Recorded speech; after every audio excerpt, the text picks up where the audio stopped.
తెలంగాణ ఉద్యోగులకు పెన్షనర్లకు అందరికీ నమస్కారం అండి.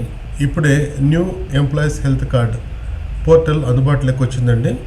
మీకు కార్డు డౌన్లోడ్ చేసుకోవడం ఎలా అనేది చెప్తానండి.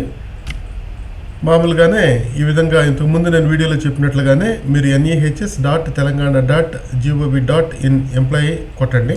కొట్టిన తర్వాత మీరు ఎంటర్ కొట్టిన తర్వాత మనకి ఈ విధంగా ఇలా వస్తుందండి. డైరెక్ట్గా ఉంది ఎంప్లాయీ పెన్షనర్ లాగిన్ అని చెప్పేసి. ఇందులో మీరు ఏం చేయాలంటే ఒక్కసారి మీ యొక్క ఎంప్లాయీ ఐడి కొట్టండి, లేదంటే పెన్షనర్ ఐడి కొట్టండి. ఏది వస్తే అది కొట్టండి, దేనికి ఓపెన్ అయితే. తర్వాత వచ్చేసేసి ఓటీపీకి వెళ్ళండి. ఇక్కడ ఓటీపీ ఉంటుంది, ఓటీపీ లాగిన్ అని చెప్పేసి అనండి. ఓటీపీ లాగిన్ అయిన తర్వాత గెట్ ఓటీపీ కొట్టంగానే మీ డీటెయిల్స్ వస్తాయండి. ఆ తర్వాత ఒకవైపు ఏమో మీ కార్డు ఉంటుంది, ఒకవైపు ఏమో మీ యొక్క ఫ్యామిలీ మెంబర్స్ డిపెండెంట్స్ పేర్లన్నీ ఉంటాయండి. పెళ్ళైన వాళ్ళ పేర్లు తీసేశారు, మనకు ఉన్న పేర్లను సరి చూసుకోండి. వాళ్ళే కరెక్ట్గా ఉంటే ఓకే, లేని పరిస్థితుల్లో మీరు హెల్ప్ లైన్కు అప్లై చేయండి. తొందరగా డౌన్లోడ్ చేసుకోండి. Thank you very much.